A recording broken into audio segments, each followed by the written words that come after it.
Otoo Waaqayyo yookaan Rabbiin taatanii eenyuun murteessituu? Isa lagaan nu qoodu, isa amantaan nu qoodu, isa garaagarummaa labsu, isa tokko ol kaasee kan biraa gadi buusu, isa Oromoo adda qooduuf carraaqu Rabbi haa dhidhimsu malee.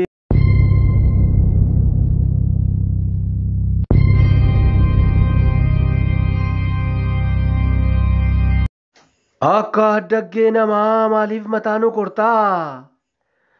Bara miti barri ishee barantuuta nyaatanii, barabjuun maraatanii kan jedhan suni sichi moo darbeeraa? Keessa jirra moo baaneerraa?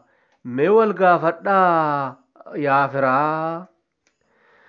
Bara sangaan ilmamee sa'aattiin qonna baate, harreen garmaama ba'ee fardi fe'umsaaf ka'e, abbaan manaa ala bulee sanyoon sireerra bulee. Yaa baraa! Akkuma barreen gaddaa atis darbuudhaaf jirtaa? Akka addaggee namaa maaliif mataa nu kortaa? Abadan eeyyee abadan situ darbaa hin yaadin isa kalee, barri Oromoos dhufaa tokko haa taanu malee.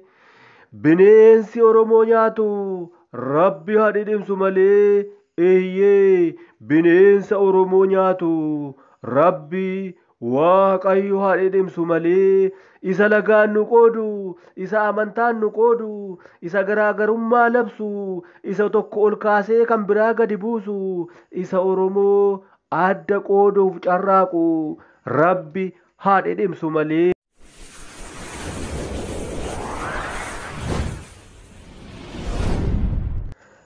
Otoo Waaqayyo yookaan Rabbiin taatanii eenyuun murteessituu?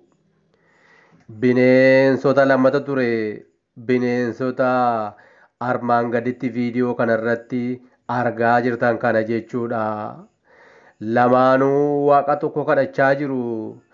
Inni dura fiigaa jiru. Maaloo yaa Waaqayyo lubbuu koo baraari, nyaatamurraa na hambisi jedhee kadhachaa jira. Inni booddee fiigu isa dura isaa fiigaa jiru qabatee nyaachuuf kaataa jira. Waaqayyoonis maaloo na harkaa hin baasini, maaloo nyaata kana naaf kenni, beela na oolchi jechaa jira.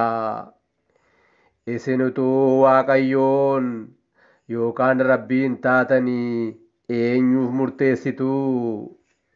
Isa dura fiigaa jiruu fi isa nyaachuu fi duukaa fiigaa jiruuf murteessituu? Lamaaniif iyyuu hin murteessitanii. Humni isaanii isaan baasu jettuu? Mee yaada qabdan saanduqa koomentii jalaan barreessaa. Eeyyee galatoomaa.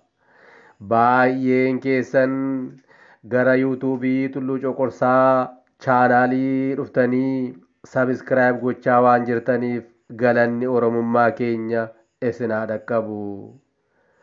Warri hin godhinis gara yuutuubii deemuun Tulluu Coqorsaa chaanaalii sabiskiraayib godhaa. Hiriyoota keessaniif qoodaa. Eeyyee eettuma fufaa lammii koo galatoomaa isiniin jenna.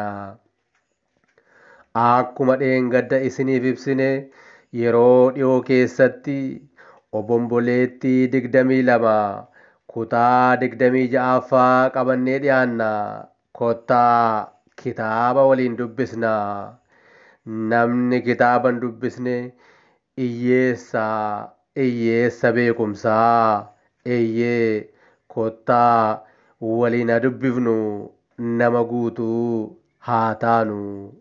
Ulfaadhaa.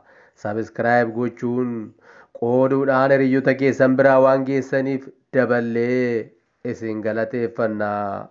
Bakka isin jirtanitti nageenyi isin waliin haa jiraatu. Nagaatti.